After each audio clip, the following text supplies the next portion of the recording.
പറയാൻ ധൈര്യമുണ്ടെങ്കിൽ പറ എന്ന് ഞാൻ വെല്ലുവിളിച്ചിട്ടാണ് ഇവിടെ രാവിലെ വന്നത്. അപ്പോഴാണ് ഇപ്പോൾ ഒരു മുതലാളി പുതിയ പാർട്ടി നേതാവായി വന്നത്. ആരാ? ഒരു വലിയ കോർപ്പറേറ്റ് നേതാവ് മുതലാളി. ഇപ്പോൾ ടാറ്റയെ പോലെ ബിർളയെ പോലെ ഉള്ള ഒരു മുതലാളി കേരളത്തിലെ ഒരു പാർട്ടി, അത് കേരളത്തിലെ ചരിത്രത്തിൽ ഇല്ലാതാട്ടോ. കേരളത്തിലെ രാഷ്ട്രീയ നേതൃത്വത്തിന്റെ ചിത്രം പൊതുവെ പരിശോധിച്ച് നോക്കിയാൽ ഈ വലിയ മുതലാളിമാരൊന്നും പാർട്ടി നേതൃത്വത്തിലില്ല, ഇവിടെ കേരളത്തിലില്ല. അങ്ങനെയുള്ള ഒരാളാണ് രാജീവ് ചന്ദ്രശേഖരൻ. അതേ കർണാടകത്തിൽ നിന്ന് വന്നിരിക്കുക ഈ കേരളത്തിലേക്ക്. ഈ കേരളത്തിന്റെ പാരമ്പര്യം എന്താണ്, ചരിത്രം എന്താണ്, അതിന്റെ വസ്തുതാപരമായ കാര്യങ്ങൾ എന്താണ് എന്ന് മനസ്സിലാക്കാതെ ഒരു പ്രസംഗം കൊണ്ട് നടത്തുക. എന്താ പ്രസംഗിച്ച് പറഞ്ഞറിയോ?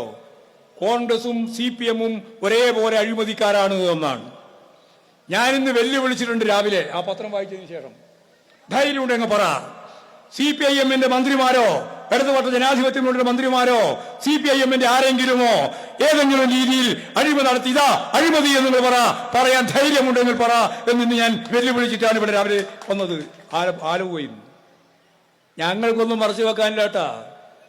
ഇങ്ങളെ പോലെ കോടാനുകോടി ഉറുപ്പിയുടെ മൂലധനവും വെച്ച് കൈകാര്യം ചെയ്യുന്നവരൊന്നുമല്ല ഞങ്ങള്.